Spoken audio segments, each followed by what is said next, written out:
പാലക്കാട്ടെ കാട്ടാന PT5 ആരോഗ്യവാനെന്ന് വനംവകുപ്പ്. മലമ്പുഴ ചുരപ്പാറ വനമേഖലയിലാണ് ആന തുടരുന്നത്. ആനയെ 24 മണിക്കൂറും വനംവകുപ്പ് നിരീക്ഷിക്കുകയാണെന്ന് അറിയിച്ചിട്ടുണ്ട്. ഗോകുൽ VS വിവരങ്ങളുമായിട്ടുണ്ട്. ഗോകുൽ, PT5ന്റെ ആരോഗ്യാവസ്ഥ എങ്ങനെയാണ് ഇപ്പോൾ വനംവകുപ്പ് നിരീക്ഷിക്കുന്നത്?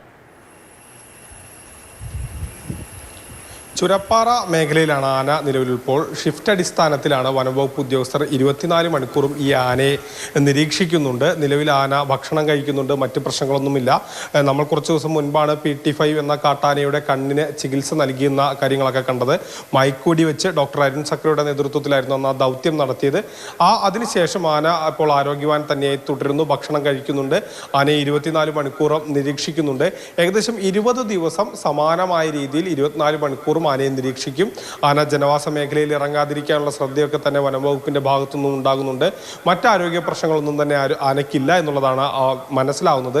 ഇനി ഈ 20 ദിവസത്തിനൊക്കെ ശേഷം വീണ്ടും ഡോക്ടർമാരുടെ സംഘം വീണ്ടും ആനയെ നിരീക്ഷിക്കും. അപ്പോഴാണ് ആനയുടെ കണ്ണിന് എത്ര രീതിയിൽ അത് ഭേദമായിട്ടുണ്ട് തുടങ്ങിയ കാര്യങ്ങളും പരിശോധിക്കേണ്ടതുണ്ട്. മറ്റ് ഇൻഫെക്ഷനുകൾ ഇല്ല എന്ന് ഉറപ്പാക്കേണ്ടതുണ്ട്.